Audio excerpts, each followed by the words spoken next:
Entre deux news, votre émission d'analyse et de décryptage de l'actualité ivoirienne et internationale, la Guinée-Bissau traverse depuis quelques jours une crise politique majeure, un coup d'État militaire, la suspension du processus électoral, l'exil du président sortant, la condamnation des organisations régionales. La situation évolue d'heure en heure et les interrogations se multiplient sur la légitimité de la junte militaire, sur l'avenir institutionnel du pays et sur les risques d'instabilité pour toute la sous-région ouest africaine.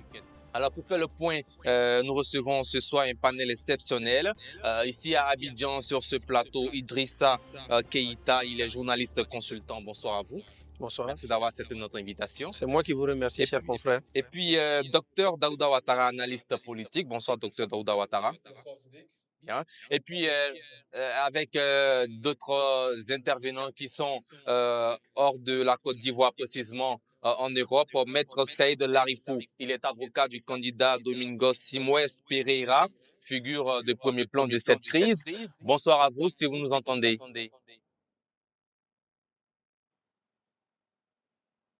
Eh bien,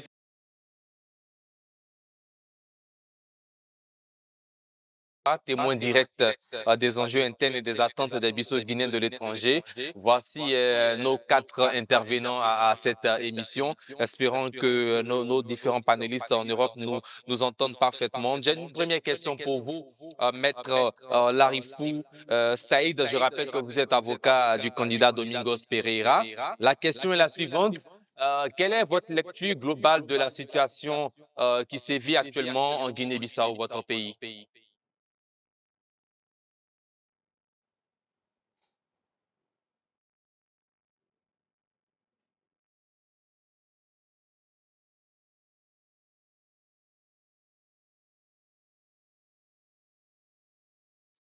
Voilà, nous avons du mal à vous entendre.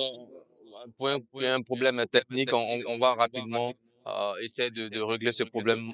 Ce faisant, on va prendre quand même l'avis de Idrissa Keïta. Quelle lecture faites-vous de la situation en Guinée-Bissau, de ce coup d'État? Bon, quelque part, cette situation, c'est une surprise et ce n'est pas réellement une surprise. Ce n'est pas une surprise dans la mesure où ce pays nous a traditionnellement habitués, malheureusement, à des coups d'État régulièrement. Quand il y a des divergences ou quand il y a des suspicions, les bruits de bottes se font toujours entendre. On peut dire qu'en Afrique de l'Ouest, même la Guinée-Bissau est parmi l'un des pays qui détient un record, non des moindres, en ce qui est des coups d'État. Ça, c'est là où ce n'est pas une surprise. Mais là où c'est quand même une surprise, c'est que le général Ambalo a organisé ces élections. Il n'y a pas eu un jour de plus. Il n'a pas pensé peut-être à mettre une transition ou des jours supplémentaires. Il a respecté les dispositions légales. Et au moment où vraiment on s'attendait à avoir les résultats, euh, le général Ambalo a été déposé. Donc, c'est l'arrêt du processus électoral. C'est l'ordre constitutionnel qui a interrompu. Donc là, ça reste quand même une surprise, surtout que on pensait qu'il aurait pu aller quand même à un deuxième mandat. Mais malheureusement, le destin en a décidé autrement. Un pouvoir militaire est là. On attend de voir vers quoi ils vont partir. Bien. Docteur Daouda Ouattara, et votre analyse de cette junte qui s'installe juste après une élection qui, selon certaines tendances, donnait l'opposition vainqueur et le président sortant qui, lui, s'était autoproclamé victorieux à cette élection?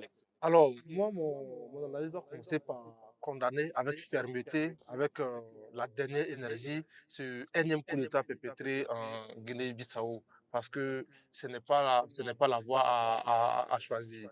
Alors, parce que, vous savez, euh, c'est l'ordre démocratique, c'est le régime démocratique que les pères fondateurs de tous ces pays africains ont légué à chacun, aux descendants de son pays. Alors, ces derniers-là connaissaient tous les régimes autocratiques tels que la monarchie, la dictature, etc. Mais ils ne les ont pas choisis. C'est le régime démocratique qui a été choisi. Donc, du coup, pour accéder à la magistrature suprême d'un pays, il faut passer par les urnes qui vont proclamer le vainqueur, et puis il va prendre les rênes du pays. Alors, ce qu'on vient de voir en Guinée-Bissau là n'est pas du tout la voie. C'est anticonstitutionnel. Ça met à mal, n'est-ce pas, les institutions du pays. Ça, ça fait appel au recul démocratique dans ce pays. Et figurez-vous que la Guinée-Bissau est actuellement le 8e pays qui connaît le plus de coups d'État en Afrique, selon les écrits de VOA du 9 février 2022. Et de 1952 à 2022, la Guinée-Bissau a connu 4 coups d'État. Alors que la Guinée-Bissau n'est qu'une jeune démocratie, la Guinée-Bissau a pris son indépendance le 24 septembre 1973, si je ne mens pas. C'est-à-dire loin derrière les pays comme la Côte d'Ivoire, le Cameroun, le Sénégal, etc. etc. La Guinée-Bissau est venue derrière. Donc, ça fait 4 coups d'État. Plus ce qu'on vient de connaître en novembre, là, ça fait 5 coups d'État. Alors, pour une jeune démocratie, c'en est de trop. Et même, on va plus loin. Bien. Avec, Mais est-ce que vous voyez un coup d'État monter comme l'affirment certains? un coup d'État monté, non, moi, je ne vois pas la chose sous cet angle-là. Parce que si le président Oumarou Ambalo avait l'opportunité de faire ce coup d'État, il aurait pu monter l'armée, à prendre les rues, barricader les rues, emprisonner tout le monde, et puis imposer une sorte de loi martiale pour mettre le pays dans un état. Et puis peut-être dans 1 mois, 2 mois, les choses vont se tasser et puis son pouvoir va continuer. Pourquoi ne pas avoir choisi cela et puis fomenter un simulacre de coup d'État pour mettre en grille son bon petit à ce poste-là et puis pour qu'il puisse conserver ses acquis. Ça n'a pas de Bien, sens. bien. S'il avait ce pouvoir-là, il allait l'utiliser pour conserver son pouvoir. Alors, nous allons prendre direction Paris pour joindre Maître Saïd Larifou. Vous avez très bien entendu nos consultants sur ce plateau. Votre client, Domingos Pereira, estime pour lui que la junte cherche à éviter la proclamation de résultats déjà favorables à l'opposition. Qu'en dites-vous?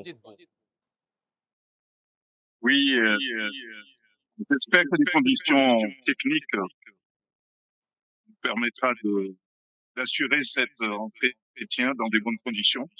Bon, je tiens tout simplement à intervenir pour parler du cas de mes clients, Monsieur Domingos Pereira, et puis de ses principaux collaborateurs qui sont détenus bientôt une semaine sans motif légitime. Tout le monde le sait et c'est la réalité que si les militaires ont cru devoir arrêter et garder Monsieur Domingos, c'est parce qu'ils savent que c'est l'homme politique le plus actif qui peut, dans le contexte actuel, contraindre les militaires à libérer la Guinée-Bissau. C'est la raison principale. Tous les motifs qui ont été évoqués pour justifier cette tentative de coup d'État sont complètement fallacieux. Et les motifs d'arrestation, de détention de nos clients le sont davantage. Et c'est pour cette raison que nous avons saisi les instances régionales et panafricaines, à savoir la CEDEAO et l'Union africaine, pour demander la libération immédiate et sans condition des hommes politiques détenus sans motif légitime. Bien. Est-ce que votre camp craint des manœuvres visant à exclure des figures politiques clés? Comment? Est-ce que votre camp craint des manœuvres visant à exclure des figures politiques clés de votre pays? Bon, moi, je suis d'origine comorienne, hein. Je suis très attaché à la Guinée-Bissau et dans ce dossier, j'interviens en qualité d'avocat. Et je constate, et je le dis haut et fort, que mon client, Domingos,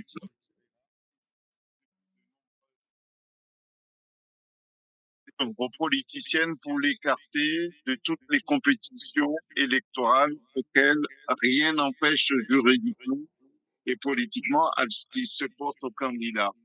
Tout a été fait pour l'écarter de toute compétition électorale ainsi que son parti politique également.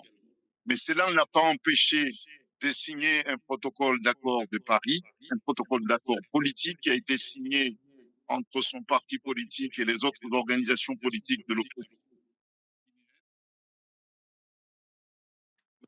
à soutenir un de ses leaders politiques dans les échéances à venir. Et c'est pour cette raison qu'après l'invalidation abusive de sa candidature, mon client ainsi que son parti politique a soutenu brillamment, démocratiquement, la candidature de M. Diaz, qui, selon les procès-verbaux qui sont à la disposition à la fois de la CENI et puis à la disposition de la communauté internationale, je vais dire la CEDEAO et l'Union africaine, le porte victorieux aux dernières élections présidentielles.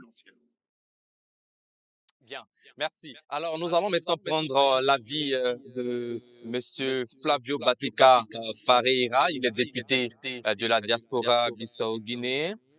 Tout d'abord, pour vous, la première question, vous aurez deux questions également. Comment la diaspora bissau-guinéenne perçoit-elle ce coup d'État dans le pays?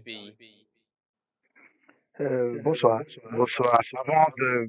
Avant de parler de la diaspora, je voulais juste corriger le premier intervenant qui nous a dit que Sissoko Embaló a fait son mandat. Il n'a pas augmenté un seul jour. Il a organisé des élections. S'il pouvait rester, il aurait pu barricader les rues et tout ça pour qu'il puisse rester au pouvoir. Je vous rappelle que tout le monde le sait, en Afrique, il y a eu des élections en 2019. Sissoko s'est autoproclamé en tant que président. Il a été investi dans un des hôtels de Bissau, sans présence des députés de l'Assemblée nationale, parce que chez nous, c'est l'Assemblée nationale qui a investi le président de la République. Il n'y avait pas les membres de la communauté internationale, sauf l'ambassadeur du Sénégal et celui de la Gambie qui était présent. Donc, il a pris ses fonctions le 27 février 2020. Donc, nous, c'est un quinquennat, 5 ans. À partir de 27 février 2025, normalement, son mandat est fini. Et chez nous, avant que votre mandat se termine, 3 mois avant, vous êtes obligé de convoquer les élections. Donc, de ce fait que les élections présidentielles auraient dû avoir lieu avant le 27 septembre 2024. C'est-à-dire vers le mois de mai, juin, juillet, août, septembre 2024. Sissoko aussi dit que son mandat ne terminera que à partir de 2 septembre 2025. C'est-à-dire, il est resté au pouvoir pendant un an. Du coup, il a fait 6 ans du mandat. Sissoko, c'est juste pour corriger cela. Donc, pourquoi on s'est dit que c'est un faux coup d'État? C'est un faux coup d'État tout simplement, c'est parce que Sissoko Embaló, après tous ces sondages, il a fait venir des experts au niveau de sondage en Guinée-Bissau.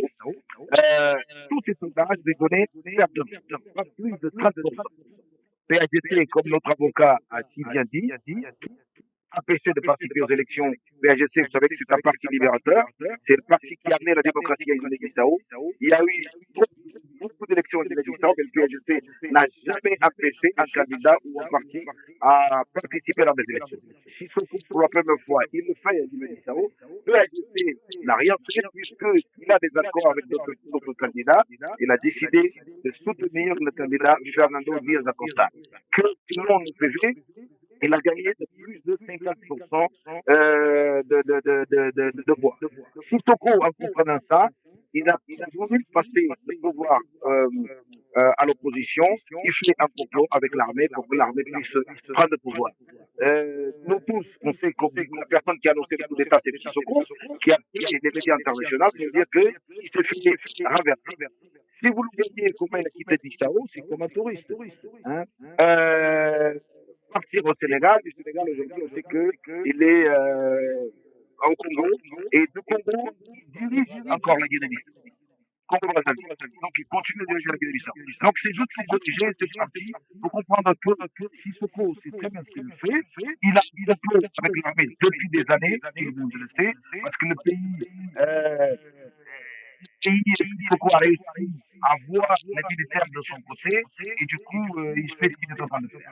Donc nous, au niveau de la diaspora, on a fait beaucoup de manifestations partout. La semaine, dimanche dernier encore, on a manifesté à Paris et ainsi qu'à Lisbonne pour demander à la CEDEAO et la communauté internationale, puisqu'il y a eu une élection, il reste quelques heures, l'annonce des résultats qui donnait perdant à Omar Sissoko Ambalo.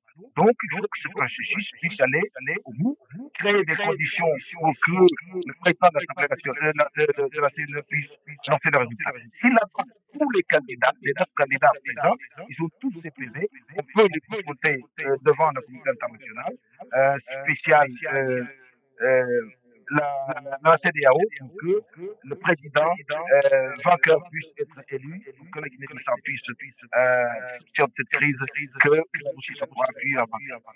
Bien. Alors, dernière question pour vous rapidement en 2 minutes. Comment voyez-vous la légitimité de la junte? Certains analystes bissau-guinéens affirment que les militaires ont pris leurs responsabilités face à la situation. Mais quelle situation? Il n'y a pas de situation. Si vous faites un coup, les militaires, quand ils nous disent qu'ils ont déjoué un coup d'État parce qu'ils ont compris que après l'annonce du résultat, il allait y avoir des problèmes. Donc, c'est un coup d'État qui est en train d'être monté contre ce qui se combat. Mais quand on déjoue un coup d'État, on laisse le président en place.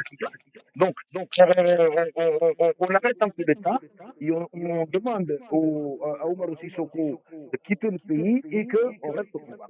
C'est pas la première fois que Sissoko nous a parlé de coup d'État. La dernière fois, c'était quoi? C'était parce qu'il y a une confusion au niveau de la police nationale. Sissoko, il dissout le Parlement. Normalement, quand il y a un problème au niveau du gouvernement, c'est le gouvernement qu'on dissout. C'est pas l'Assemblée nationale que. Allô? Oui, je vous entends. Allez-y. Je parle, mais j'entends ma voix même. Donc ça me complique un peu. Donc, comme je disais, que les militaires, la seule chose qu'on leur demande, avec le soutien de la CEDEAO et de la communauté internationale, c'est qu'ils puissent retourner dans leur caserne et laisser le président élu, en l'occurrence Fernando Diaz Acosta, pour qu'il puisse gouverner la Guinée-Bissau pendant les prochains 5 ans. Bien. Alors, messieurs Larifou et Farira, je vous reviens dans plus de temps. Nous allons répondre quelques avis sur ce plateau. Idrissa Keïta, est-ce que nous sommes vraiment face à un coup d'État classique ou un faux coup d'État, comme disent certains? Justement, soyons clairs sur une chose. Un coup d'État, c'est une médiation. Un président qui a été élu, qui a été acclamé et qui se retrouve à quitter son pays, à fuir. Mais c'est que c'est lui-même qui annonce qu'il est. En fait, les coups d'État ne sont plus standards. Autant de Thomas Sankara. Mais quand il y avait un coup d'État, le président, il mourait. Il y avait moins d'hommes. Mais maintenant, la donne a changé. Et le dernier coup d'État en Afrique, c'était celui de Madagascar. Qu'est-ce qui s'est passé? C'est l'entité juridictionnelle suprême qui est venue annoncer une vacance de pouvoir pour que soient installés les militaires. Donc, les conditions d'un coup d'État varient d'une nation à l'autre, d'un contexte à l'autre. N'oublions pas qu'un coup d'État, c'est une médiation. C'est une fin de mission avant l'heure. Un. Seconde chose, que l'honorable ne parle pas avec émotion. Je l'invite à se souvenir du Gabon. Le Gabon, quand on mettait la main sur Ali Bongo, la fameuse Make Noise for Me, quand ça s'est passé, il y avait aussi une élection. Il y avait même un résultat. Je crois qu'il avait même été donné d'ailleurs. Mais qu'est-ce qui s'est passé? Quand on a mis bras sur Ali Bongo, le deuxième, l'autre camp là, n'a jamais été mis en place. Cette transition a pris de combien d'années? C'est pour vous dire qu'une fois que les militaires rentrent dans la danse, que le deuxième ne s'attend aucunement à avoir le pouvoir. Et comme on le dit en politique, un pouvoir, ça s'arrache. Bien. Docteur Daouda Ouattara, quelle lecture géopolitique donner à la réaction de la CEDEAO, la communauté économique des États de l'Afrique de l'Ouest, qui s'est ruinée? Aujourd'hui, la CEDEAO n'a plus cette voix qu'elle avait. La CEDEAO est dans l'impasse. La CEDEAO est dans la traversée du désert. Aucune décision, aucune action de la CEDEAO n'est vue avec de la valeur ou bien de l'importance comme auparavant. Donc, je pense que les dés sont déjà pipés en Guinée-Bissau. Quelles que soient les résolutions que la CEDEAO va prendre, rien ne va passer. Le pouvoir déjà au mains militaires. Ils vont assurer l'intérim. Peut-être ça après 6 mois, ou bien peut-être quelques mois, ou bien peut-être quelques années. Ils vont réorganiser les élections.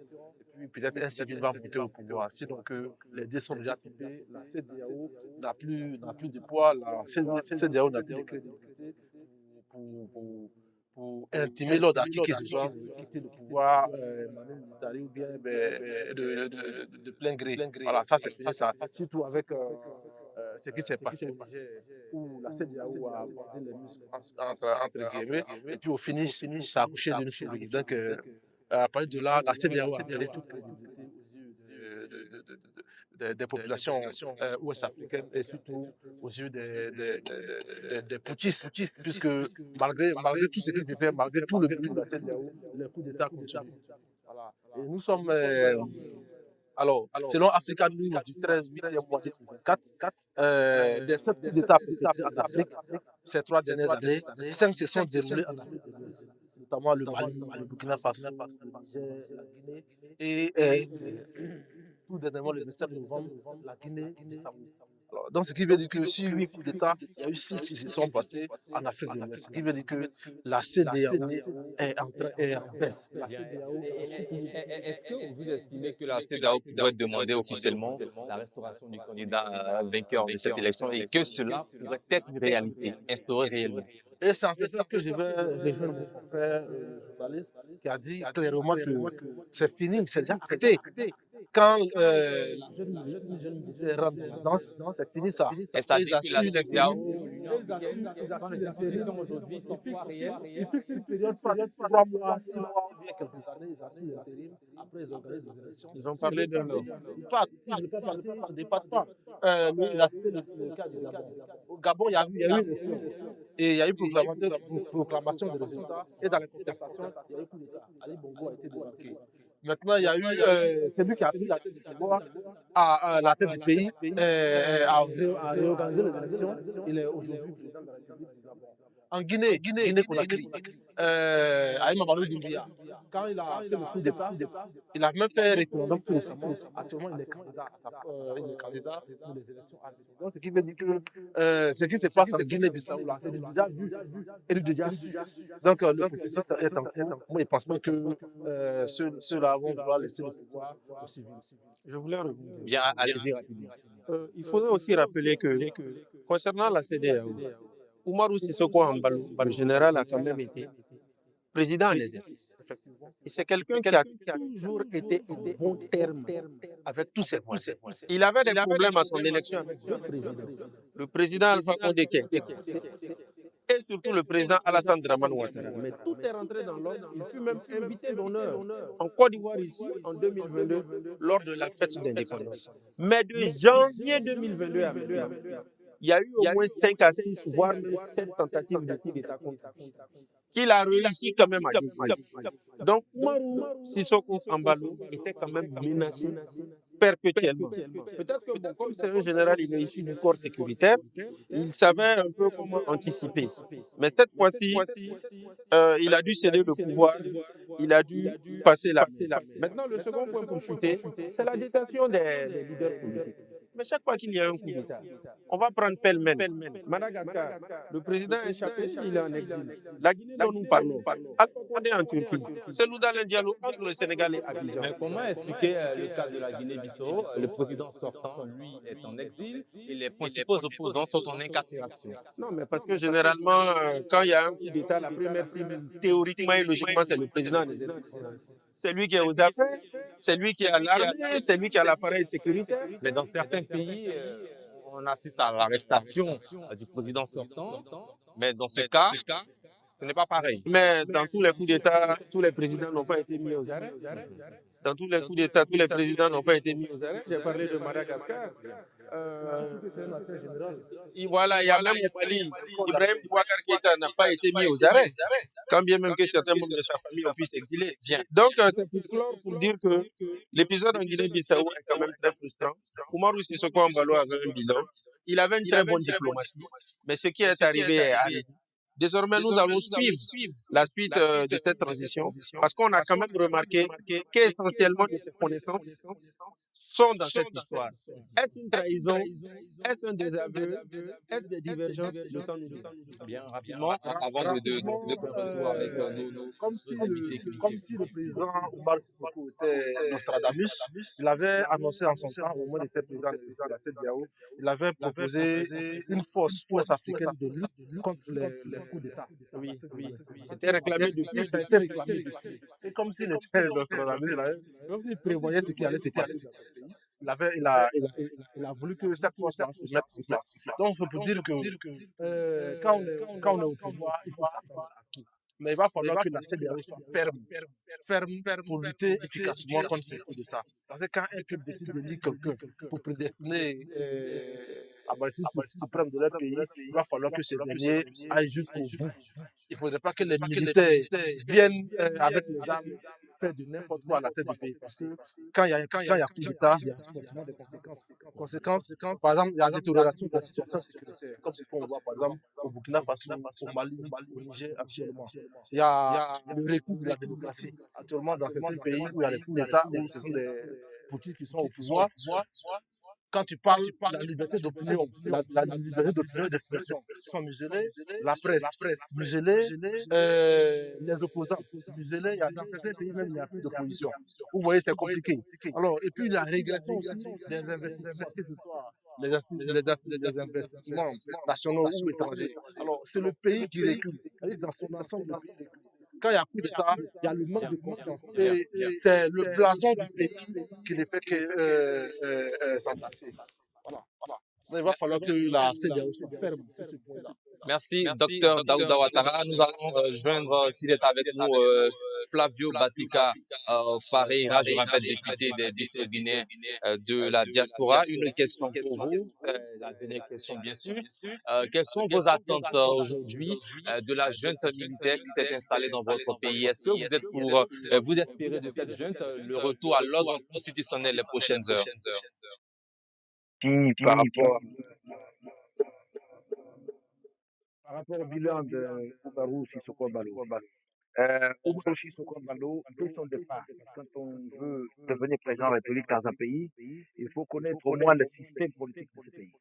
Nous avons un régime parlementaire, semi-parlementaire, où c'est le Premier ministre qui gouverne. Le Premier ministre est issu de partis vainqueurs des élections législatives. Le président de la République chez nous, c'est pas comme la Côte d'Ivoire, c'est pas comme le Sénégal, c'est un arbitre parmi les différents pouvoirs de l'État. Oumarou Sissoko, depuis 6 années qu'il est resté au pouvoir, il n'a jamais respecté la Constitution. Il dissout le Parlement, il démet le gouvernement, il crée son propre gouvernement d'initiative présidentielle. Quand on dit qu'il a fait son bilan, il a construit des routes, mais des routes, il a considéré combien de ces routes-là ont coûté. Ou quand est-ce que les Bissau-Guinéens ont vu un concours public pour la construction de ces routes? Qui c'est qui financé? Qui a financé? Rien de tout cela. Personne ne le sait. Mais en Guinée-Bissau, on ne veut pas d'un président comme ça. Donc, Oumarou Sissoko Embaló, il le sait très bien. En 2019, il n'a jamais gagné des élections présidentielles contre Domingos Simões Pereira. Tout le monde sait que Domingos l'a gagné. Au premier tour des élections présidentielles en 2019, Domingos Simões Pereira, au premier tour, il avait 42%. Oumarou Sissoko avait 17%. Et vient, on change le résultat pour qu'il devienne vainqueur avec 53% des votes. Cette année, Oumarou Sissoko, pourquoi il a poussé les élections plusieurs fois, à plusieurs reprises? Pourquoi il a empêché son principal rival, Domingos Simões Pereira, de se présenter? Parce qu'il sait très bien qu'il allait être battu. Je comprends que la politique en Guinée-Bissau, vous les francophones, vous ne suivez pas trop. Peut-être des journaux qui sont achetés et tout ça, qui donnent des informations que vous ne connaissez pas. Si vous voulez savoir si un pays, un président est bien, regardez l'image de son diaspora. Parce que la diaspora est éclairée. Il sait très bien ce qu'il veut. Oumarou Sissoko, ces élections-là, il a perdu. Oumarou Sissoko a le contrôle de l'armée et des forces de sécurité de la défense depuis des années à Guinée-Bissau. C'est pour ça qu'il reste encore au pouvoir. Donc nous, ce qu'on demande aujourd'hui, ce qu'on demande aujourd'hui, c'est que le CEDEAO, depuis 2012, qu'il est à Guinée-Bissau. Monsieur Batika Jusqu'aujourd'hui, Farera, oui, oui, quelles sont oui, je termine. réellement vos attentes de la junte au pouvoir? Voilà. La vente au pouvoir, eux seuls, certes, c'est sûr qu'ils partiront pas. Mais nous avons besoin de la communauté internationale, en spécial la CEDEAO, pour qu'ils puissent prendre ses responsabilités sur le cas de la Guinée-Bissau. Il y a eu des coups d'État dans d'autres pays, j'ai entendu parler de Guinée-Conakry, du Mali, et tout ça. En Guinée-Bissau, c'est pas la même chose. Il y a un président qui a terminé son mandat, qui a augmenté un an de plus pour faire 6 ans au pouvoir. Il perd des élections, tout le monde le sait, y compris les observateurs internationaux qui ont jugé l'élection libre, juste et transparente. Donc, ils préfèrent passer le pouvoir aux militaires pour qu'ils puissent continuer à contrôler le pays à partir du Congo. Donc, on demande à la communauté internationale et surtout la CEDEAO de faire tout pour tout à ce que la CNE puisse avoir les conditions sécuritaires un autre résultat pour que Fernando Diaz, que la majorité des Bissau-Guinéens ont voté pour qu'ils puissent être investis à Guinée-Bissau et on a fini avec ce cycle de Omar Sissoko. Merci. Bien, merci. Alors, nous allons terminer rapidement avec cette rubrique qu'on appelle le chiffre du jour. Nous aurons un chiffre en rapport avec l'actualité de la Guinée-Bissau ce soir. Eh bien, le chiffre du jour, c'est 65 avec 65% de participation. Le scrutin du 23 novembre s'est déroulé dans le calme en Guinée-Bissau selon Idrissa Diallo, secrétaire exécutif adjoint de la Commission électorale nationale CNE. Malgré quelques contraintes logistiques rapidement réglées, plus de 960 000 électeurs étaient appelés à choisir à la fois le président de la République et leurs représentants à l'Assemblée nationale. On commence avec vous, monsieur Flavio Batica Farera. Un commentaire rapidement en 45 secondes sur le taux de participation à cette élection. 53%. 53%, mais il faut savoir qu'il y a eu 2 élections. Il y a l'élection présidentielle, il y a législative. À savoir que les législatives, il n'y a que le parti de Oumar Sissoko Embalo qui est présenté aux élections législatives. Donc, il y a eu plus de votes nuls et votes blancs que les votes valides au niveau des élections législatives. Les Bissau-Guinéens n'ont pas considéré l'élection législative puisqu'il ne devait pas avoir lieu. Sissoko Embalo a dissous le Parlement 3 mois après son installation, ce qui est contre d'abord elle complète ses 12 premières années d'existence. Donc pour nous, l'élection législative n'existe pas. Ce qui comptait, c'est l'élection présidentielle qu'Oumar Sissoko a perdu. Bien, merci. Idrissa Keita, rapidement, 30 secondes. Oui, j'ai toujours dit qu'il faut éviter de parler avec émotion. On a 65% de participation, mais l'enjeu justement, dans ce contexte précis, sous Embalo, c'est réellement l'Assemblée nationale. C'est parce que le général Oumar Sissoko Embalo ne pouvait pas manœuvrer, n'avait pas la majorité au niveau du Parlement. Et sur la base de certains faits qu'il a publiquement déclarés, qu'il a eu à dissoudre l'Assemblée et ce n'est pas une fois. Donc le défi même présentement, c'est d'avoir la grande majorité au niveau du Parlement. Et j'avoue que c'est vrai que l'honorable Flavio Batica Farera dit que Oumar Sissoko a eu à dissoudre l'Assemblée. Mais n'oublions pas aussi que concomitamment, l'Assemblée aussi a le pouvoir de destitution. En 5 ans de présidence, on n'a jamais entendu parler d'un projet de motion de censure, d'un projet de destitution ou de défiance du gouvernement. Donc, ça voudrait dire que la question doit être prise avec beaucoup d'attention. Merci. Docteur Dawata, commentaire sur les 65% de taux de participation. 65% de taux de participation veut simplement dire que le peuple est sorti massivement pour choisir son et ses dirigeants. Voilà, seulement que c'est la junte militaire qui est venue tout ménager, qui est venue arracher ce droit-là à la population. Voilà. Donc, vivement que nous revenions rapidement à l'ordre constitutionnel. Bien. Merci. C'est la fin de cette première partie d'émission. Nous vous remercions, Maître Saïd Larifou, avocat du candidat Domingos Pereira, également à Monsieur Flavio Batica Farera, député bissau-guinéen pour la diaspora. Merci à vous également, Idrissa Keïta, journaliste, analyste et consultant. C'est la fin de cette première partie d'émission. Nous allons marquer une courte pause pour la réclame publicitaire. On revient juste après pour la seconde partie dans laquelle nous parlerons de logement, transport, éducation et métrologie. Est-ce que les députés sortants ivoiriens ont-ils réellement été à la hauteur des attentes? On en parlera avec un invité, Lucas Ouattara. Il est candidat aux législatives ivoiriennes dans la commune de Cocody au 27 décembre prochain, mais avant la réclame publicitaire. Voilà, nous sommes de retour de la pub pour notre second sujet, logement, transport, éducation, métrologie. Les députés sortants ont-ils été à la hauteur des attentes des populations? Pour en parler, un invité, Lucas Ouattara. Il est candidat indépendant aux législatives du 27 décembre prochain à Cocody. Bonsoir à vous, monsieur Ouattara. Bonsoir Sidi. Merci d'avoir accepté notre invitation. Merci à vous. Alors avec vous ce soir, 3 consultants sur ce plateau. Michel Beta, il est journaliste DG du quotidien Le Bélier. Bonsoir Michel Beta. Bonsoir Cédric et bonsoir à nos téléspectateurs. Bonsoir Arsène Anouma, analyste politique. Cédric, bonsoir téléspectateurs. Et il était là, docteur Daouda Ouattara, dans la première partie.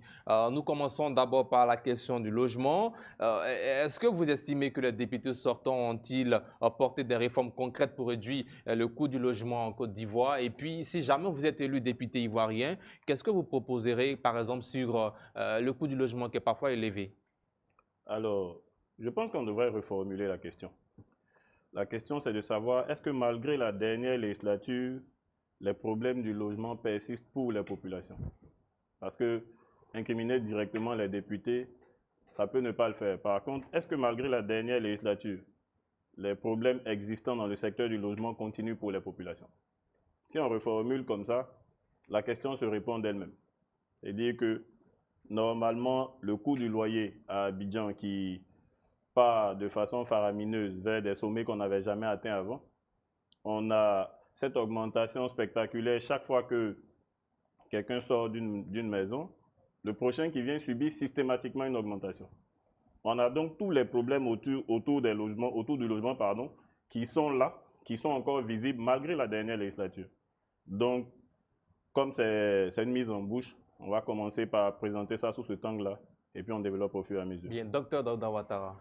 Alors, monsieur le candidat, quel est votre commentaire sur la loi numéro 2019-576 du 26 juin 2019 instituant le code de la construction et de l'habitat? Alors, un commentaire global. Cette loi dit quoi concrètement? C'est une loi qui est basée sur le bail. La loi sur les baux? Oui, le bail, et puis ça prend tout ce qui est immobilier en Côte d'Ivoire. Personnellement, j'ai trouvé qu'elle était incomplète.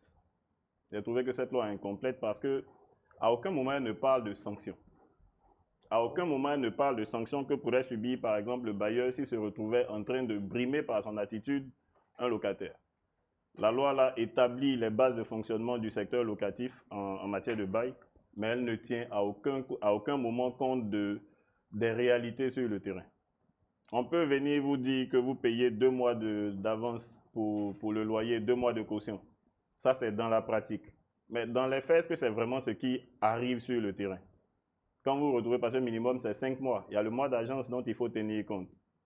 Donc, si le propriétaire décide de monter à 6 mois, est-ce que la loi là nous dit concrètement ce qui est fait pour pouvoir le sanctionner?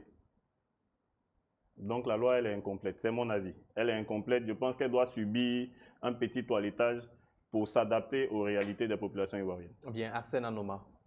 Bon, bonsoir honorable. Bonsoir. Il y avait une loi d'habilitation qui avait été prise pour aider le gouvernement à être beaucoup plus réactif en matière de construction de logements. D'accord. Parce qu'au sorti de la crise, il s'est avéré que le problème du logement était un problème très crucial, une demande forte des populations ivoiriennes qu'il fallait prendre à bras le corps. Donc le gouvernement a cru bon de vouloir essayer de régler ce problème-là. Il s'est avéré qu'il y a eu plusieurs programmes de construction de logements sociaux. Voilà. Vous, quelle est votre lecture de cette volonté-là, de ce programme, des différents programmes de logements sociaux qui ont été faits? Est-ce que vous estimez que ça peut répondre aux attentes des populations? Et s'il arrivait que vous soyez à l'hémicycle au soir du 27 décembre, qu'est-ce que vous pourriez apporter de plus dans cette volonté d'apporter des logements sociaux aux populations ivoiriennes? Je veux partir du principe du plus grand nombre. Est-ce que quand on regarde la population aujourd'hui, le plus grand nombre cherche à avoir une maison qui lui appartient, ou est-ce que les gens cherchent à se loger d'abord? Je ne suis pas contre le principe des logements sociaux. Je ne suis pas contre le principe des logements sociaux, puisque tout un chacun ici, vous y compris, visons à nous établir en fin de vie. Voilà, on cherche à être propriétaire. Donc, le principe est bien. Mais est-ce que ça répond aux besoins réels de la population au moment où on parle? Quel est le besoin de la population? La population a besoin de se loger décemment. Donc, vous estimez que les logements sociaux ne sont pas des logements décents? Non, ce n'est pas ce que je suis en train de dire. Je dis que la population a besoin de se loger décemment. Ça veut dire que le rapport entre les salaires et les logements doit être à peu près acceptable. Les règles disent quoi? Les experts financiers disent que pour être dans cette acceptabilité, le logement doit faire 30% du salaire du prétendant. Environ le tiers. Environ le tiers. Est-ce que c'est ce qui se fait sur le terrain? Parce que ça suppose que si quelqu'un prend un studio qui aujourd'hui culmine à 150, 140 000, ça va supposer que lui, il doit avoir 500 000 francs de salaire. Ils sont combien aujourd'hui les Ivoiriens qui ont 500 000 francs de salaire et puis qui peuvent se permettre de prendre un studio à 140 000 francs? Donc, les logements sociaux, ça peut répondre à une problématique, ça peut répondre à un besoin sur le terrain. Mais à la réalité, la plus grosse partie de la population a besoin de savoir qu'il existe encore, par exemple, dans le secteur de Cocody à la Palmeraie, des 2 pièces qui vont rester dans les 140 000, alors que c'est le studio qui fait ça aujourd'hui. Parce que si les gens tournent autour de 300 000, 400 000, c'est clair que si on veut regarder le niveau du logement à Abidjan, personne ne devrait pouvoir rester dans la commune. On va tous se retrouver quelque part vers Songon ou bien quelque part vers la périphérie abidjanaise. Donc, le besoin réel des populations aujourd'hui est tourné vers le fait de pouvoir se loger et se loger décemment. Se loger sans avoir besoin de laisser sa peau dans le logement. Aujourd'hui, la réalité, c'est que quand tu finis de payer ton loyer, qu'est-ce que tu peux faire d'autre? Il y a combien d'Ivoiriens qui ont une épargne concrète après avoir fini de payer le loyer? C'est ça la réalité du logement. Est-ce que ce n'est pas le fait, par exemple, que le principe comment ils appellent ça? Le fait d'être dans la maison comment ça s'appelle? Le principe de la location-vente n'est pas faite comme elle avait été faite en temps par feu le président Houphouët-Boigny, qui a permis en son temps à la plupart de nos parents qui avaient un certain revenu d'être propriétaires de maisons en ayant appliqué ce principe de location-vente-là. Est-ce que ce principe-là, il répond actuellement au niveau de vie des populations? Quand le président Houphouët instaurait le principe de la location-vente, on était 10 millions en Côte d'Ivoire. On était 10 millions en Côte d'Ivoire et on parlait du succès de ce pays qui reposait sur l'agriculture et sur certains principes. Aujourd'hui, on avoisine les 30 millions. On avoisine les 30 millions et la majorité de la population aujourd'hui ne peut pas avoir non seulement accès à la terre pour faire de l'agriculture, mais si on devrait prévoir des logements pour les 30 millions de personnes que nous sommes, c'est-à-dire si on prend la population active qui va circuler autour du tiers, c'est-à-dire qu'il va falloir produire autour de 10 millions de logements sociaux ou autour de 10 millions de logements pour que les gens puissent se loger. Mais le programme annonçait quoi? 25 000, si je ne me trompe pas, 25 000 logements. Par an. Parce que le déficit, c'est 60 000. C'était 60 000. Donc, c'était 5 000 par an. 25 000 par an, même en tenant compte de ça. Bien. Projetons-nous sur 5 ans. Bien. Michel Betta, dernière question sur la question du logement. Moi, d'abord, je voulais revenir un peu sur le rôle du député, parce que nous sommes en train de parler du député. Parce que le rôle du député, d'abord, c'est de suivre l'action gouvernementale, la contrôler et puis rendre compte aux populations. Les sujets que nous abordons, notamment le logement, c'est des questions techniques. Et là, le député ne peut agir que par des lois, par des amendements au niveau des lois. Aujourd'hui, est-ce que, quand on observe un peu ce qui a été fait, il y a eu beaucoup de lois qui ont été prises. Il y a eu beaucoup de lois pour protéger, on évoquait certaines même ici, le candidat à la députation a dit qu'il estimait que ce n'était pas suffisamment protecteur des locataires. Mais moi, je dis que la loi, c'est une continuité. Quand on prend une loi ici, ça continue dans le code pénal. C'est-à-dire si quelqu'un s'est rendu je dis, coupable de ne pas respecter la loi, on va le prendre dans le code pénal pour ajouter à cette disposition de la loi-là pour pouvoir le condamner. Donc, la loi ne peut pas tout régler, cette loi sur le logement ne peut pas tout régler en elle seule. Elle ne peut que s'appuyer sur d'autres lois pour pouvoir régler la question de la condamnation, comme vous avez évoqué. Pourquoi il n'y a pas de sanction contre celui qui enfreint à cette loi-là? Mais la sanction doit venir du code pénal puisqu'il enfreint une disposition d'une loi. Donc, ce sont des lois qui peuvent qui se règlent. Mais pour dire quoi? Pour dire que dans la disposition même qui a été prise par nos autorités concernant le logement, il y a la vérité, il y a beaucoup d'insuffisances et il y a beaucoup... Moi, je disais, mais un autre Ouattara qui va faire des promesses sur les logements, Michel Betta, je suis pas sûr que... Est-ce qu'on parlait à la question si Oui, vous en mais avez? non, ma question est toute simple. Je me dis, bon, il a vocation d'arriver à l'Assemblée. Quels sont les amendements qu'il compte apporter à la question du logement réellement pour qu'elle soit, elle apporte un début de solution. Parce qu'il faut le dire, le logement, c'est un problème crucial ici en Côte d'Ivoire. Et je pense qu'on a évoqué la question du fouet. Je voudrais dire brièvement, mais encore il n'a pas logé tout le monde. Il a logé seulement une partie. Donc, on ne va pas arriver à 10 millions de logements. Non, ça, c'est pas d'ici peu. Mais pour dire quoi concrètement? C'est-à-dire que le député Ouattara arrive à l'Assemblée nationale. Qu'est-ce qu'il propose pour régler ces genres de questions-là de façon pratique? Ma proposition, je n'ai même pas attendu de postuler comme candidat à la députation pour pouvoir la faire.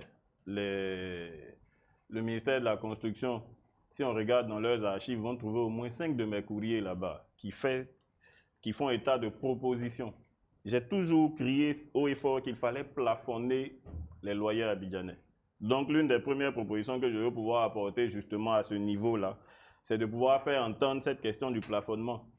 On m'a laissé entendre que c'était impossible sous nos cieux. Mais c'est de l'organisation simplement. Demander le plafonnement du loyer, c'est demander que quelqu'un qui habite à Yopougon ne paye pas le studio au même coût que quelqu'un qui habite à Cocody Ambassade. C'est demander que quelqu'un qui habite à Atiékoubé ne se retrouve pas en train de payer. Si je peux me permettre, il y a le plafonnement du bail qui existe, mais il n'est pas totalement appliqué comme vous l'avez dit tantôt. Comment si on n'arrive pas à appliquer le plafonnement du bail, on peut appliquer le plafonnement du loyer. Mais le plafonnement du bail, ça se pose même pas. Je ne pense pas que ce soit un problème. Si, puisqu'on dit, il a dit que maintenant il faut 2 mois de loyer, 2 mois de caution, quelque chose comme ça. Mais les gens vont au-delà de ça. Non, le plafonnement du loyer, c'est autre chose. C'est autre chose. Le plafonnement du loyer, c'est autre chose. Si je prends un petit exemple, c'est de dire qu'à Yopougon, si vous habitez le secteur du Maroc vert à Nador et que vous avez un studio, si ce studio-là remplit certaines conditions, ça veut dire qu'il a une certaine surface habitable. S'il est construit avec certaines commodités, voilà son coût plafond. Voilà. Non, j'ai compris. Mais ce que je demande, si on n'arrive pas à appliquer la loi sur le bail, comment on va arriver à appliquer la loi sur le loyer? La loi appliquée. Parce que très souvent, ce qui cause problème, ce n'est pas la prise, ce n'est pas la prise. Voilà, elle n'est pas respectée.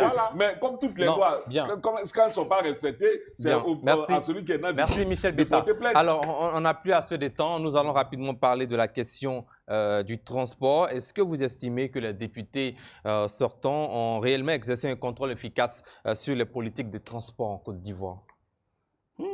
La politique du transport. Il y a beaucoup à dire sur le sujet. Il y a vraiment beaucoup à dire. Et vous, qu'est-ce que vous proposez sur ce que vous allez aborder pour pouvoir améliorer ce secteur? Alors, le secteur du transport, même déjà avant de parler d'amélioration, il faut être capable de le réorganiser. Il faut être capable de réorganiser le secteur du transport. Depuis 2 décennies maintenant, on a le phénomène des Nyambro qui... On sait qu'ils sont là, on les voit. Ils sont très souvent à côté des policiers, mais on ne sait pas à quoi ils servent concrètement. Si c'est des syndicats qui soient déclarés comme tels et qu'on puisse faire la part des choses dans la gestion de ces syndicats-là. Mais quand des gens sortent sur la route et puis ils sont capables... À un moment, je me suis demandé, qu'est-ce qui appartient en fait aux gens sur la route? Est-ce que c'est nous qui leur appartenons? Parce que quand tu montes dans un Baka que le gars doit prendre automatiquement un certain montant avec le chauffeur, est-ce que c'est le client qui lui appartient? Ou est-ce que c'est la voiture, le Baka là qui lui appartient? Ou est-ce que c'est la route qui lui appartient? Qu'est-ce qui lui appartient qui fait qu'il se sent obligé de venir chercher une contrepartie sur le nombre de passagers que le Baka a pris ou bien que le taxi a pris? Ça, c'est une question. Il y a les Nyambro dans le transport. Il y a la vétusté même du parc automobile ivoirien. on a demandé que les gens n'importent plus des voitures de plus de 5 ans. Justement, vous trouvez que c'est une bonne mesure? La mesure, là, j'ai critiqué. J'ai critiqué parce que ça a fait tomber pas mal de nos petits entrepreneurs. Ça a donné la part belle aux personnes qui étaient riches dans ce domaine. Mais en le faisant, on devait profiter pour ajuster l'âge du parc automobile ivoirien. Mais il y a des voitures dans la circulation ivoirienne d'aujourd'hui qui ont fait la Deuxième Guerre mondiale. Elles sont encore là. Il y a des véhicules qui font la ligne à Djamé, non, même pas à Bobo, vers Santé. Le Kodjro. Vers le Kodjro. La ligne à Djamé, le Kodjro, là, quand vous voyez les Gbaka qui sont là-bas, ce n'est pas des Gbaka qui datent d'aujourd'hui. On ne les fabrique plus, mais ils sont encore dans la circulation abidjanaise. Quand vous regardez l'état des Gbaka même qui passent matin, midi, soir devant nos forces de l'ordre sans être inquiétés, à quel moment ils ont les visites techniques seuls? Tu es assis dans le petit vol de sol. Donc il y a tout ça. C'est-à-dire que pour la qualité de développement que la Côte d'Ivoire veut se donner, on devrait quand même pouvoir promener nos populations dans des Gbaka climatisés. Pourquoi pas? Et ça même, je pense l'avoir dit sur une vidéo quelque part là-bas. Donc la mesure qui consiste à limiter l'âge des importations de véhicules, là, j'ai trouvé que ce n'était pas adapté à notre environnement économique. Et puis ensuite, si ça n'a pas permis de pouvoir renouveler correctement le parc automobile ivoirien, à quoi ça a servi finalement? Bien. Dr Daouda Ouattara, question sur le transport. Alors, honorable, quelle sera la mesure que vous allez prendre au lendemain du 27 septembre concernant décembre. le 27 décembre. 27 décembre, c'est autant pour moi. Au soir du 27 décembre, pour réglementer le coût du transport, le coût excessif du transport en Côte d'Ivoire, particulièrement à Abidjanville. Le coût du transport est lié à pas mal de facteurs quand même. Parce que le coût du transport, et ça c'est une remarque que je ne sais pas si vous avez faite, le coût du transport a très souvent été lié au coût du carburant. Chaque fois qu'on a fait une petite augmentation sur le coût du carburant, le transport a augmenté.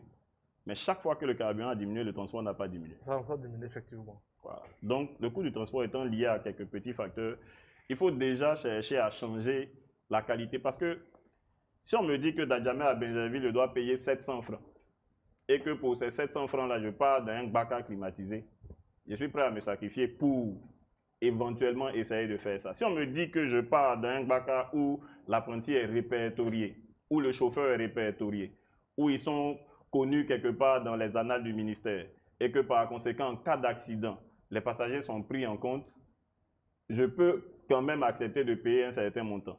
Si on me dit que dans ce que je paye, là, il y a le coût de ma sécurité dedans, le coût de mon assurance dedans, parce que nulle part en Côte d'Ivoire, quand il y a un accident, les assurances ne tiennent compte des passagers. Ça, c'est... On regarde comme ça, mais personne n'y a songé.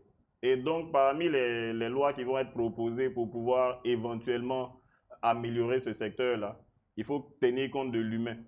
Et tenir compte de l'humain, c'est déjà de voir quelles sont les mesures qui sont prises pour éviter que trop d'accidents ne se produisent dans ce secteur-là, pour éviter que si les choses arrivent, on puisse tenir compte de tous ceux qui font partie du système. Et puis, pour faire en sorte que l'amélioration de ce secteur-là ne soit pas une utopie. Parce qu'aujourd'hui, quand vous regardez par quels moyens on peut améliorer le secteur du transport, quand on tient compte des Gbaka, quand on tient compte des Warren, quand on tient compte même du modèle de circulation ou du modèle de mentalité que nous avons dans notre circulation aujourd'hui. Donc, commençons par l'humain. Commençons par sensibiliser les gens dans le secteur. À partir de ça, le développement va venir seul. Bien, docteur Arsène Anoma, pardon, question. D'accord, moi je voulais d'abord revenir sur cette loi-là. On ira rapidement, on n'a pas assez de temps. En fait, la loi sur l'importation des véhicules, moi je pense qu'après avoir dit à certaines personnes, c'était une loi visionnaire en fait. Parce que les gouverneurs se sont rendus compte qu'avec le boom de la classe moyenne qui allait venir, il fallait, par rapport à l'état de notre réseau routier, on allait avoir tellement de véhicules personnels. Est-ce que ce boom dont vous parlez est arrivé? Combien d'Ivoiriens sont en mesure aujourd'hui d'acheter un véhicule de 10 millions de francs CFA seulement? Non, c'est une question qu'on vous pose. Vous constatez vous-même que malgré cette loi-là, les embouteillages ne finissent pas sur nos routes. Considérons que ces embouteillages ne justifient pas le fait que les Ivoiriens roulent dans de nouveaux véhicules. Les embouteillages allaient encore. Donc il fallait... Combien d'Ivoiriens sont en mesure aujourd'hui? Un développement beaucoup plus accru l'appui des moyens de transport en commun, comme par exemple le BRT qui est en cours, de permettre de transporter beaucoup plus d'hommes sans avoir recours forcément au véhicule personnel, comme dans les grandes Donc, pour capitales vous, cette développées. mesure est une bonne mesure Oui, salutaire? elle était une mesure d'avenir. Voilà, c'est en ce sens-là que le développement... Cet avenir n'est pas encore arrivé. Non, mais ça arrive avec la construction du BRT qui se met en place. Bien, alors. Maintenant, je veux savoir le rapport entre cette mesure-là, la construction du BRT, et puis la qualité du réseau routier ivoirien, ou bien la qualité même du système de transport ivoirien. La mesure c'était quoi? La mesure, c'était d'éviter qu'il y ait d'abord un problème d'environnement. D'abord de 1, et de 2, éviter qu'il y ait trop d'engorgement sur nos routes en permettant à tout le monde de pouvoir... Il y a des villes où tout le monde a voiture. Tout le monde a voiture. Ça va engorger beaucoup plus. Le parc routier est beaucoup plus engorgé nos routes. Il fallait permettre aux populations de pouvoir, par exemple, dans les grandes capitales, se déplacer dans les transports en commun. Mais malheureusement, je me dis que de façon progressive, le développement des transports en commun va permettre cela. Alors, on ne prendra plus des questions. On va permettre à l'invité de réagir. On n'a plus assez de temps. Allez-y rapidement.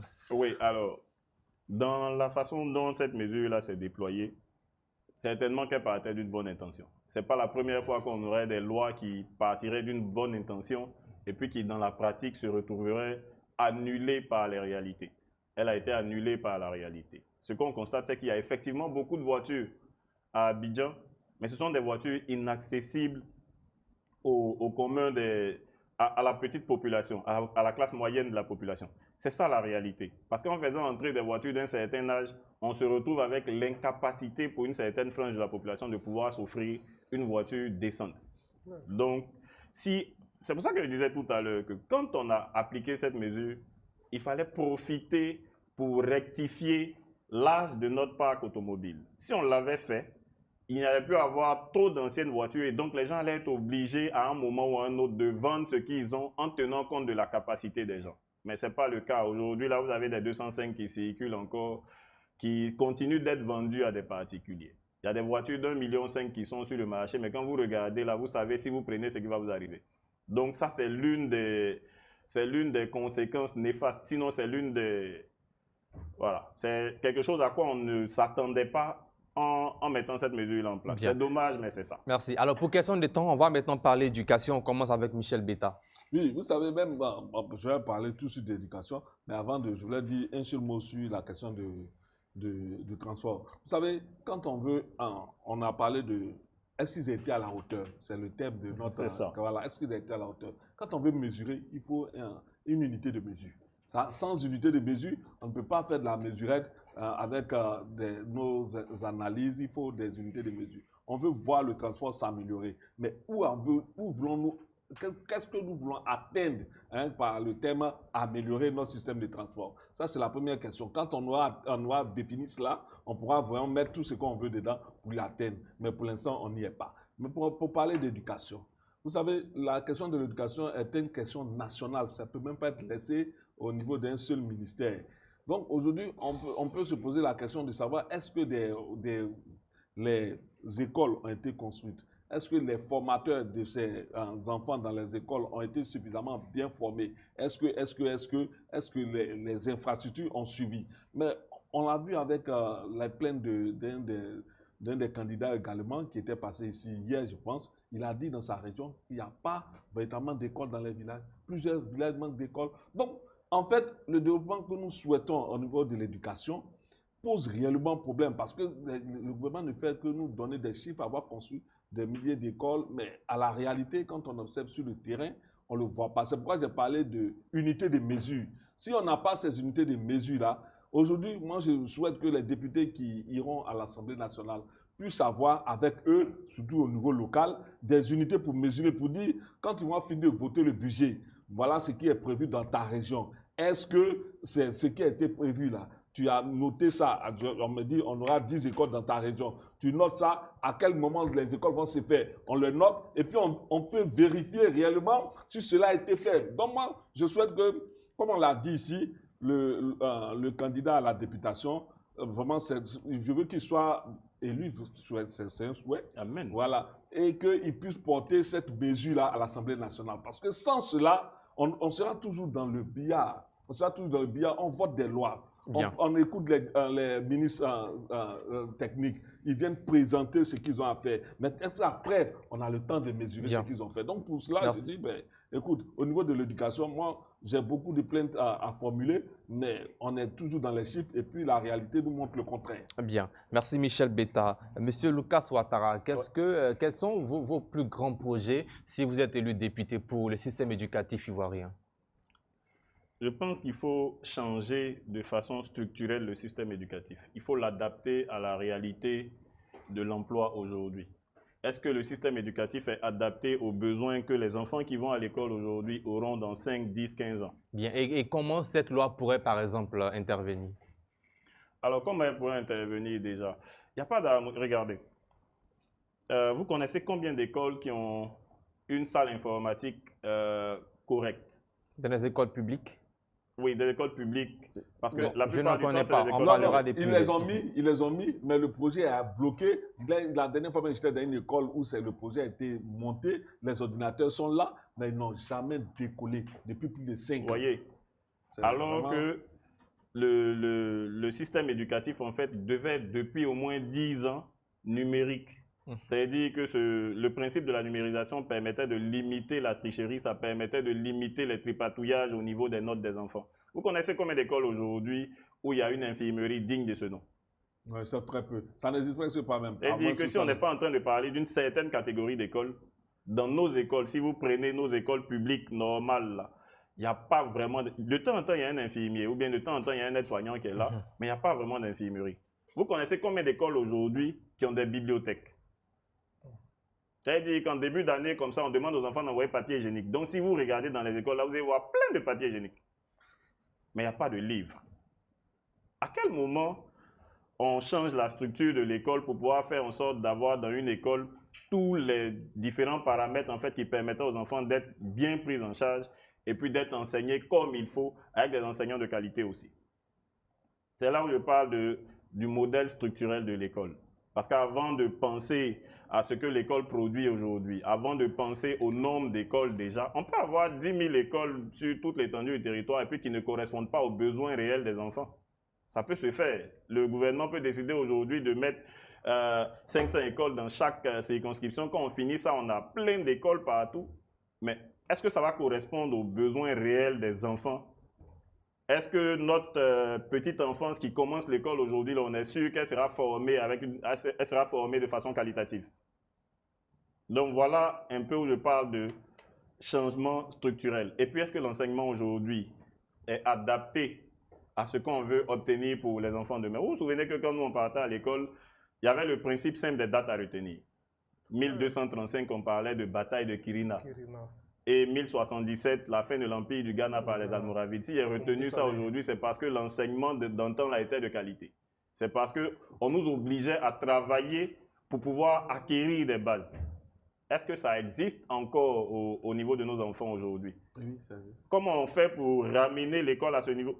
Moi, les enfants que je vois sur les réseaux sociaux ont en train de répondre à des questions, mais quand j'entends les questions, ils ont demandé à un dernièrement quand deux veulent se suivre. Vous savez, on ne peut pas prendre ça même pour une mesure. Parce que c'est dangereux, même on n'expose pas l'enfant en termes d'enseignement. Et ça, même, c'est des choses qu'on ne peut même pas... Que ce soit les enseignants comme les corps habillés, il va falloir à un moment leur dire qu'ils n'ont pas le droit d'exposer leur sujet comme ça. Mais ça, c'est vraiment un autre sujet. Alors, on aurait aimé voir bien développer ce sujet. Mais pour question de temps, nous allons rapidement aller pour la question de métrologie. On commence avec vous, Dr Daouda Ouattara. On a glissé. Bien sûr, on n'a pas assez de temps. Il nous reste 4 minutes pour terminer. Alors, honorable, pensez-vous que dans nos marchés, dans nos boutiques, dans nos grandes surfaces, est-ce que les balances ou bien les unités de mesure soient respectées? Non, mais je veux aller plus loin. Que ce soit sur le boucher, sur le je veux aller plus loin que ça. Vendeur de sucre. Est-ce que vous pensez que le prix qui est annoncé pour 1 mètre cube d'eau, là, est-ce que pour ce prix-là, on nous sert vraiment 1 mètre cube d'eau? Est-ce que le prix qui est annoncé pour 1 kWh, est-ce que pour ce prix-là, on nous sert vraiment 1 kWh d'électricité? La métrologie, ça fait partie des mesures régaliennes que l'État ne devrait à aucun moment négliger. Parce que j'ai bien aimé la création de la brigade de contrôle rapide du ministère du Commerce qui tend justement à inverser un peu la balance, à corriger un peu l'écart qui existe entre les bonnes pratiques et puis ce qui se passe sur le terrain. Mais dans la pratique, on doit aller un peu plus loin que ça. C'est-à-dire que les entités qui s'occupent de ça devraient pousser un peu plus loin leur contrôle. Parce que là, vous êtes arrêté au marché. Mais à tous les niveaux de notre vie quotidienne, là, il y a des instruments de mesure qui interviennent et pour lesquels il faut des contrôles. Ouais. Bon, dernièrement, j'avais entendu dire que le ministère avait confié ça à un privé. Quelque chose qui fait partie des devoirs, du devoir régalien de l'État qui a été confié à un privé. Je n'ai pas trouvé ça correct, je n'ai pas trouvé ça normal. J'ai crié, mais ma voix ne portait pas, ou ma voix ne porte toujours pas. C'est l'une des raisons pour lesquelles je me suis dit qu'on ne peut pas impacter un système si on reste hors du système. C'est la raison pour laquelle j'ai porté ma candidature cette année, pour essayer justement de corriger ce genre de choses. Parce que protéger les populations, quand on tient compte des conséquences, sinon quand on tient compte des retombées de la métrologie, ça fait partie de ce qui devrait permettre de réguler les coûts. Ça fait partie de ce qui devrait permettre de changer le principe de la vie chère. C'est le système par lequel le gouvernement devrait pouvoir nous protéger, en tout cas de cet aspect-là. Parce que si tu es sûr que ce que tu payes, tu reçois pour cette mesure-là, tu es tranquille à ce niveau-là. Mais bon, que le privé le fasse, ce que ça implique pour nous, là. On ne sait pas encore, on n'a pas encore bien compris tous les aspects, mais on va revenir dessus. Bien, Est-ce Arsène Anouma, que non, le non-respect est docteur une Daouda forme Ouattara, de docteur Daouda corruption Ouattara. ou bien de Non, concussion? on va prendre la prochaine question avec Arsène Bon, Anouma. vous avez parlé tout à Allez-y. l'heure des prix, du contrôle des prix. Comme vous dites, c'est totalement vrai. La méthodologie va permettre véritablement de lutter contre la cherté de la vie. Mais les lois sont prises. Hein. Les lois sont prises pour subventionner les prix, plafonner les prix. Mais très souvent, c'est le respect qui pose problème. Vous aussi, demain, vous êtes député. Qu'est-ce que vous ferez concrètement pour que ces différentes lois qui sont prises dans le domaine de la métrologie surtout, qui va aider à lutter contre la vie chère, puissent être véritablement impactées? Est-ce qu'il n'y a pas la part de la population aussi qui est importante?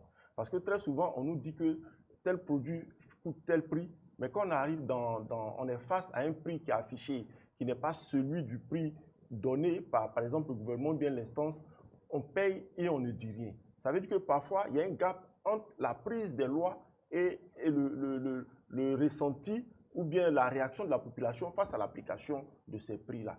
Qu'est-ce que, par exemple, le député que vous espérez être peut faire pour que, effectivement, ces différentes lois qui sont prises, par exemple, à l'Assemblée nationale, puissent être véritablement appliquées et impacter le quotidien des populations? Au lieu de parler en tant que député, même je vais parler en tant qu'Ivoirien qui répond à votre question. Le gap dont vous parlez là se situe dans l'éducation de la population. Si je sais que quelqu'un est en train de faire une surfacturation, je pense que le ministère du Commerce a réussi un peu ce truc-là en créant la brigade de contrôle rapide, parce que cette brigade-là fonctionne justement sur une dénonciation. Il y a même l'organisation de la lutte contre la vie chère. Ça fonctionne sur la dénonciation. Ça fonctionne sur la dénonciation.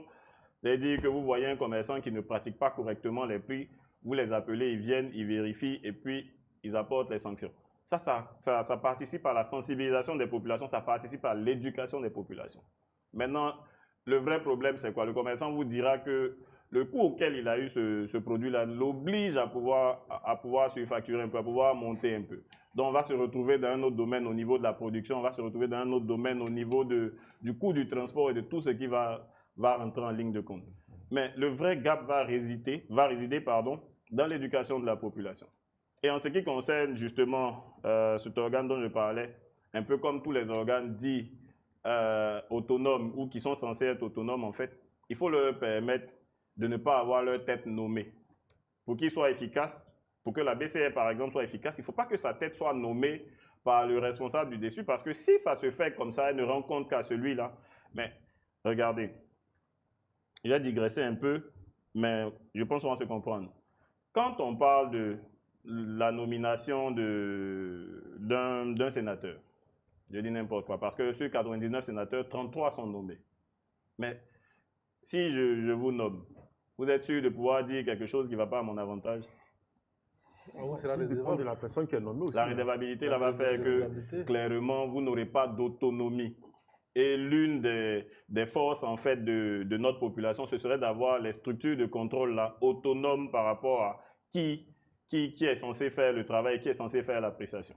Donc, on a beaucoup à faire, il y a beaucoup de changements à apporter, mais en tant que député, pour moi même c'est une continuité, vous savez, c'est pas aujourd'hui que ça a commencé. Ça a commencé il y a 5 ans déjà que j'ai commencé à crier partout.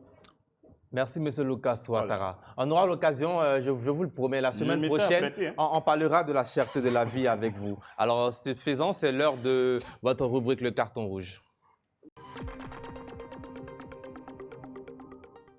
Nous sommes dans le carton rouge, premier carton avec Michel Betta. Oui, moi, mon carton vraiment s'adresse particulièrement au niveau de l'administration ivoirienne. Vous savez, il y a un phénomène qui accourt dans ces temps-ci. Quand vous partez dans l'administration, vous n'avez pas de délai. C'est-à-dire que vous déposez un dossier, on vous dit repasser, repasser.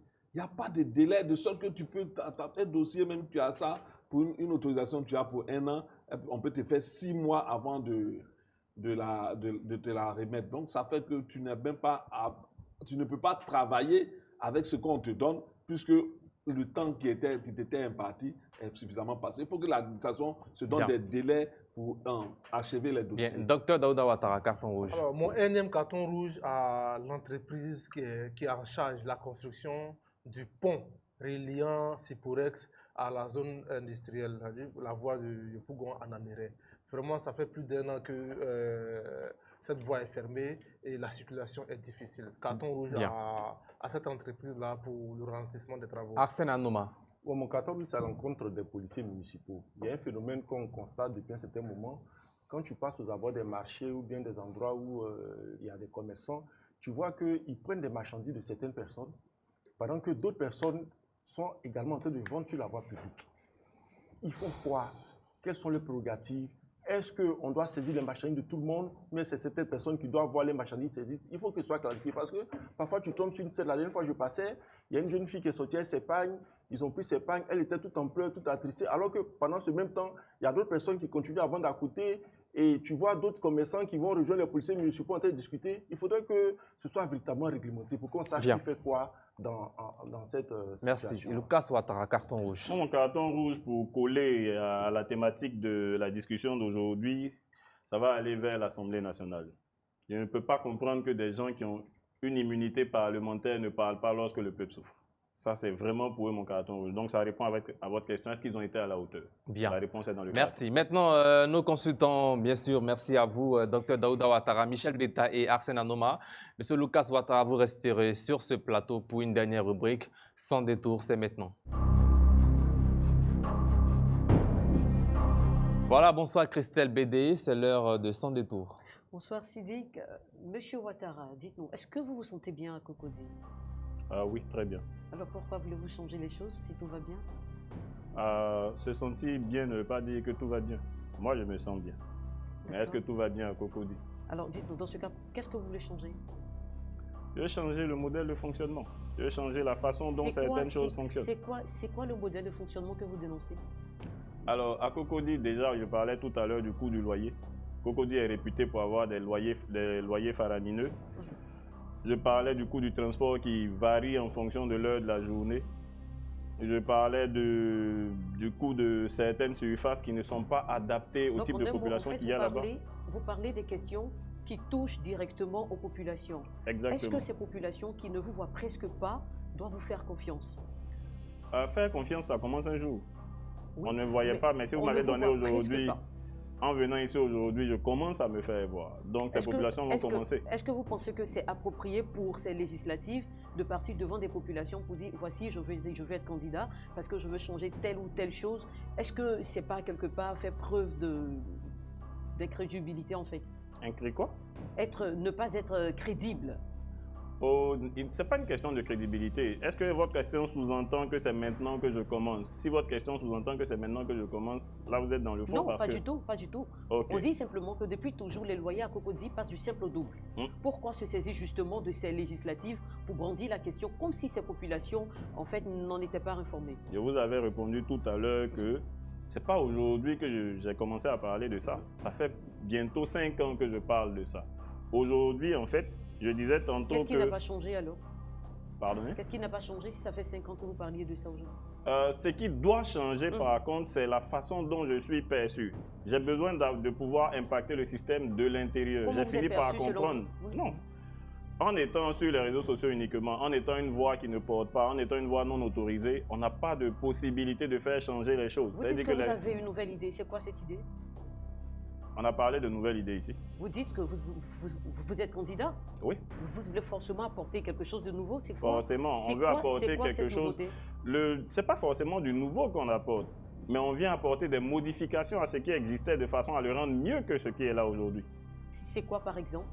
Le plafonnement du loyer, ça fait partie des choses que je veux apporter. Est-ce que ça, c'est pas un ressort par exemple des propriétaires? Il y a une loi qui définit clairement les modalités d'accès au loyer. Qu'est-ce que vous pourriez faire qui puisse changer la mentalité ou bien la méthode de faire d'un propriétaire, par exemple, de loyer? Alors, il ne faut pas confondre les choses. Rappelez-moi votre prénom, s'il vous plaît. Christelle Bédédia, allez-y. Alors, Christelle, il ne faut pas confondre les choses. Il ne faut pas confondre le plafonnement et puis la loi sur les baux de 2019. C'est pas pareil. Expliquez le plafonnement devrait intervenir comme quelque chose de nouveau. Ça ne s'est pas encore fait ici. Ça se fait peut-être, ça se fait à Paris, ça se fait au Sénégal, mais ça ne s'est pas encore fait ici. Parce qu'ici, il n'y a pas encore de volonté politique de vouloir apporter un changement dans ce domaine-là. Dans le domaine locatif, il y a pas mal de petites modifications à apporter qui devraient permettre... Je finis? Monsieur Ouattara, nous reviendrons certainement une autre fois sur ces questions. Malheureusement, nous sommes à court de temps. Merci. Bien, merci Christelle. Merci à vous, Monsieur Lucas Ouattara. Je rappelle que vous êtes candidat indépendant législative à Cocody. Comme promis, la semaine prochaine, nous aurons une émission avec vous pour parler de cherté de la vie. J'espère. Bien sûr. Que Dieu veille sur vous. Amen. Et sur la Côte d'Ivoire.